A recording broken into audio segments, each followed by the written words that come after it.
Hello student, मैं हूं नसीमा खातून और मैं लेके आई हूं आप लोगों के लिए class 11th history important question. मेरा चैनल का नाम है लर्न विद नसीमा। तो चलो स्टूडेंट, हम स्टार्ट करते हैं। हमारा 1 मार्क्स का पहला क्वेश्चन है, 1400 ईसा पूर्व में कौन सी भाषा मेसोपोटामिया में बोली जाने लगी थी? तो हमारा पहला ऑप्शन है बच्चों सुमेरी, दूसरा ऑप्शन है अगदी, तीसरा ऑप्शन है अरामाइक और चौथा है हिब्रू। तो बच्चों हमारा इसका करेक्ट आंसर है आंसर थर्ड। उसके बाद से बच्चों हमारा जो दूसरा क्वेश्चन है वो है सिकंदर का शासनकाल बताओ, यानी कि सिकंदर का शासनकाल कब से लेकर कब तक था? तो हमारा पहला ऑप्शन है 332 से लेकर 336 ईसा पूर्व, दूसरा ऑप्शन है 323 से लेकर 336 ईसा पूर्व और तीसरा ऑप्शन है 336 से 323 ईसा पूर्व, या फिर कोई नहीं। तो बेटा इसका हमारा ऑप्शन थर्ड है 336 से लेकर 323 ईसा पूर्व। अब बच्चों हम अपने तीसरे क्वेश्चन पे चलते हैं। सीमार शब्द किस बुक में उल्लेखित है? तो बच्चों इसका हमारा फर्स्ट ऑप्शन है बाइबल, दूसरा ऑप्शन है ओल्ड टेस्टामेंट और तीसरा ऑप्शन है बुक ऑफ जेनेसिस, या फिर इनमें से कोई नहीं। तो बेटा इसका भी हमारा ऑप्शन जो है वो है ऑप्शन थर्ड, यानी कि बुक ऑफ जेनेसिस। उसके बाद से हम अपने फोर्थ क्वेश्चन पे चलते हैं कि मेसोपोटामिया को अपने पूर्वजों की भूमि कौन मानते थे? तो हमारा ऑप्शन फर्स्ट है यूनानी लोग, सेकंड है यूरोपवासी लोग और थर्ड है ब्रिटिश लोग और फोर्थ है उपरोक्त सभी। तो आप लोग बताइए कि इसका आंसर करेक्ट क्या है? इसका ऑप्शन करेक्ट है ऑप्शन सेकंड, यूरोपवासी लोग। ठीक है बच्चों। उसके बाद से हमारा जो फिफ्थ क्वेश्चन है वो है खोज अभियान की शुरुआत कब हुई थी? तो बेटा खोज अभियान की शुरुआत कब हुई थी? पहला ऑप्शन है हमारा 1973 में, दूसरा ऑप्शन है 1905 में, तीसरा ऑप्शन है 1873 में और चौथा ऑप्शन है 1773 में। तो बच्चों इसका जो करेक्ट आंसर है वो है ऑप्शन थर्ड 1873 में। उसके बाद से हमारा जो सिक्स क्वेश्चन है वो है मेसोपोटामिया में कृषि कार्य कब शुरू हुआ? तो क्या आप लोग को पता है कृषि कार्य कब शुरू हुआ? अगर आप लोगों ने चैप्टर पढ़ा होगा तो आप लोग को पता होगा कि इसका कृषि कार्य कब शुरू हुआ। पहला ऑप्शन है 7000 से 6000 ईसा पूर्व में, दूसरा ऑप्शन है 5000 से 6000 ईसा पूर्व में और तीसरा ऑप्शन है 6000 से 7000 ईसा पूर्व में, या फिर ये सभी। तो बेटा इसका जो ऑप्शन है वो है ऑप्शन फर्स्ट। जो कृषि कार्य मेसोपोटामिया में शुरू हुआ था वो हुआ था 7000 से 6000 ईसा पूर्व में। ठीक है बच्चों। उसके बाद से हमारा जो नेक्स्ट क्वेश्चन है वो है लेखन प्रणाली व शहर की शुरुआत मेसोपोटामिया के किस भाग से हुई थी? तो बच्चों इसका पहला जो ऑप्शन है वो है पूर्वी भाग, दूसरा ऑप्शन है दक्षिणी भाग, तीसरा ऑप्शन है उत्तरी भाग और चौथा ऑप्शन है पश्चिमी भाग। तो जैसा आप लोग को पता होगा कि इसका आंसर है सेकंड, दक्षिणी भाग। ठीक है बच्चों।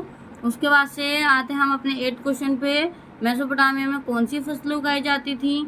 तो पहला ऑप्शन है जौ और गेहूं, दूसरा ऑप्शन है मसूर और मटर, तीसरा ऑप्शन है पहला और दूसरा दोनों और चौथा ऑप्शन है कोई नहीं। तो जैसे कि ऐसे क्वेश्चनों में ऑलमोस्ट ऐसा होता है कि ऑप्शन पहला और दूसरा दोनों ही होते हैं। तो इसका ऑप्शन क्या है? ऑप्शन थर्ड, यानी कि वहाँ पर जो गेहूं मसूर मटर सभी प्रकार की फसलें उगाई जाती थी। अभी अब हम आते हैं अपने क्वेश्चन नंबर 9 पे। मेसोपोटामिया में पाए जाने वाले पेड़ के नाम बताओ। तो मेसोपोटामिया में बच्चों कौन से पेड़ पाए जाते थे?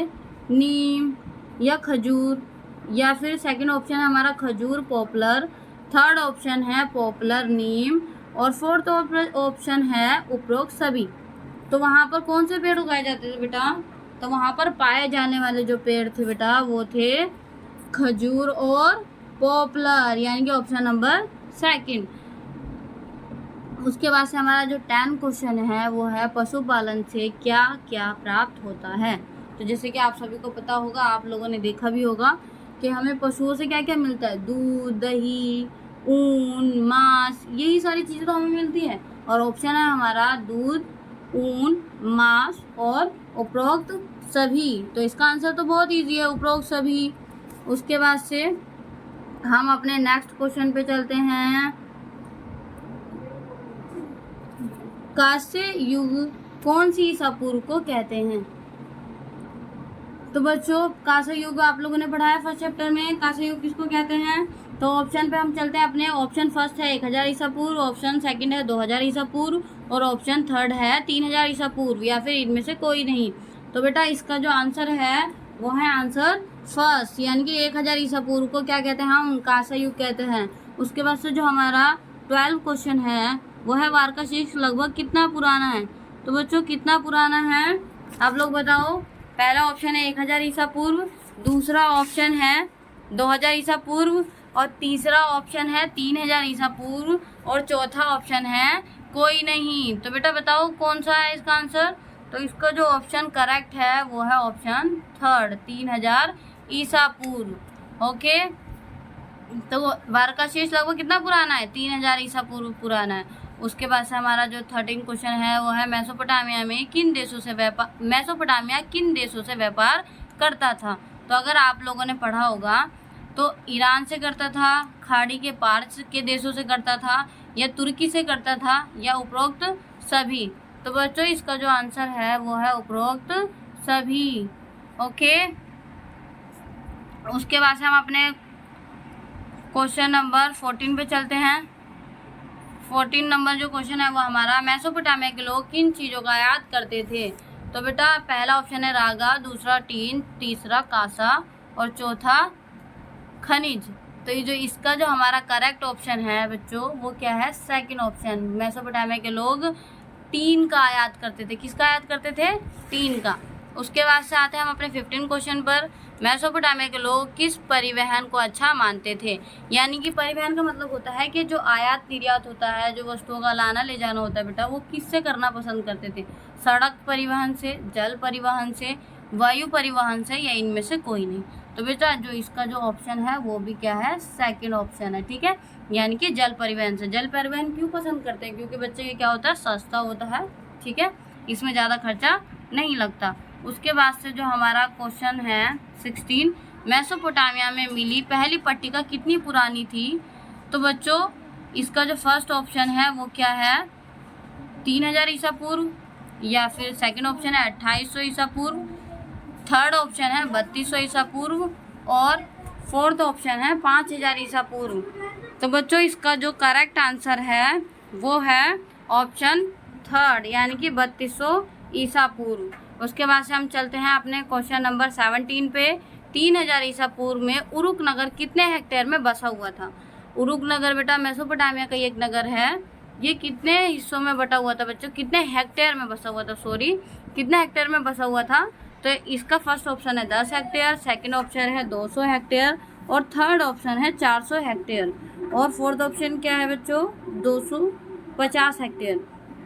तो कितने हेक्टेयर में बसा हुआ था बेटा? इसका करेक्ट ऑप्शन है फोर्थ, यानी कि 250 हेक्टेयर। उसके बाद से हम चलते अपने 18 क्वेश्चन पर।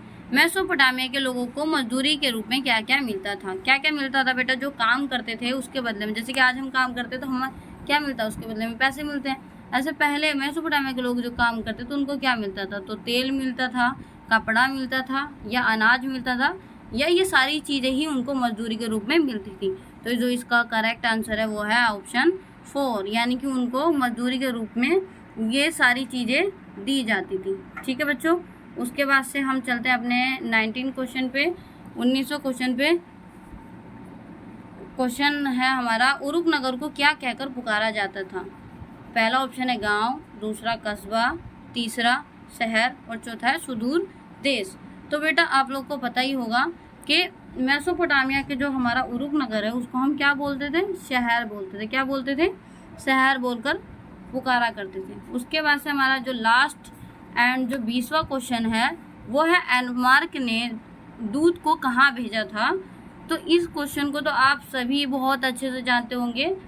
पहला ऑप्शन है उरुक नगर भेजा था, दूसरा ऑप्शन है अराटा भेजा था, तीसरा मारी, चौथा उपरोक्त सभी। तो एनमार्क ने अपने दूध को कहाँ भेजा था?